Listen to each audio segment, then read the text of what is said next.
We're all looking for something. We're all looking for hope. Hope you can't just have just because you were born with hope. No, we're born with pain. We're born and live through difficulties. And in our life, my parents always taught me that even though we don't know why I was born this way, that we have a choice. Either to be angry for what we don't have, or be thankful for what we do have. The power of that choice was the first thing that I had to overcome and decide for myself, especially in the early years of school. A lot of kids would come up to me and tease me. So wherever I go, I talk about the value of life. I talk about anti-bullying messages for the school systems in different nations. The greatest thing is love. When we feel like we don't have enough love and we don't have enough hope, we start losing strength to live. For me, in my life as a child, I had a big wall. I was surrounded by 4 walls and a low ceiling of opportunity. I was set free in so many different ways, and especially surviving from day to day with my parents who loved me, who encouraged me, who told me that I was beautiful the way that I was, and not to worry about what other people said about me. Today, I still have no arms and legs, but everything's changed. Everything. For me, I was looking for hope and happiness, and I couldn't see it for many years. Truth encourages me to become all that I can be. But then we have lies every day coming in our mind, people who discourage us. You know the people that you have in your life who, no matter how good of a day you're having, they'll bring you down. Or no matter how bad of a day you're having, they'll bring you even lower. You know what I'm talking about? Words are powerful. When you hear those words and then your mind starts growing with these lies. Nick, you're not good enough. Nick, just give up. Nick, you're never going to get a job. You won't get married. You can't even hold your wife's hand. What kind of a father are you going to be if you can't even pick up your kids when they're crying? At age 8, I thought that I should commit suicide. Why?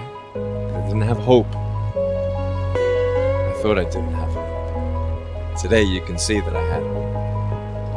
At age 10, I tried to drown myself in 6 inches or 15 centimeters of water in my home. I told my dad I just wanted to relax. But really, I wanted to end my life. I had enough. The first 2 times I rolled over, I was trying to work out how much air I hold in my lungs before I let it out. The 3rd time, in my mind, knowing that I wanted to get out of here because of the bullying in my life, because I was going to be a burden to my parents and I had nothing to look forward to.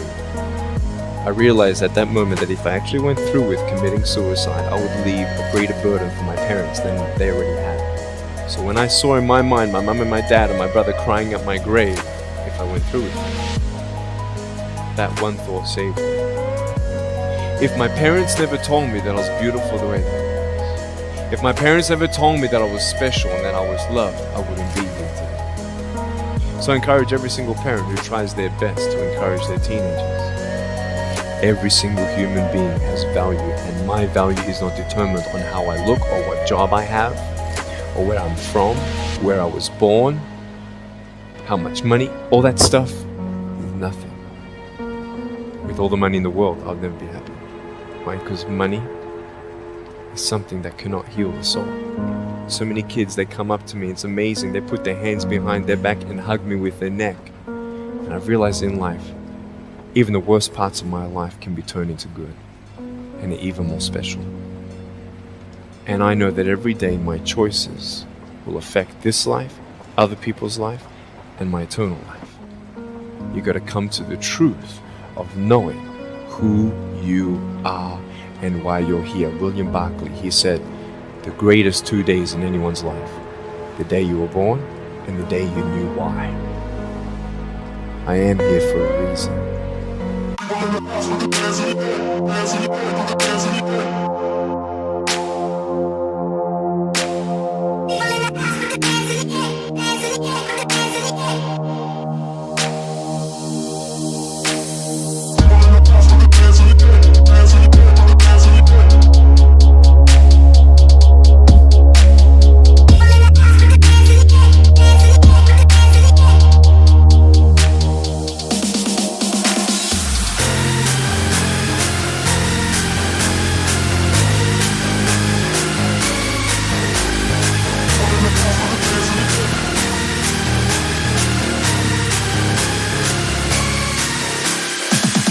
One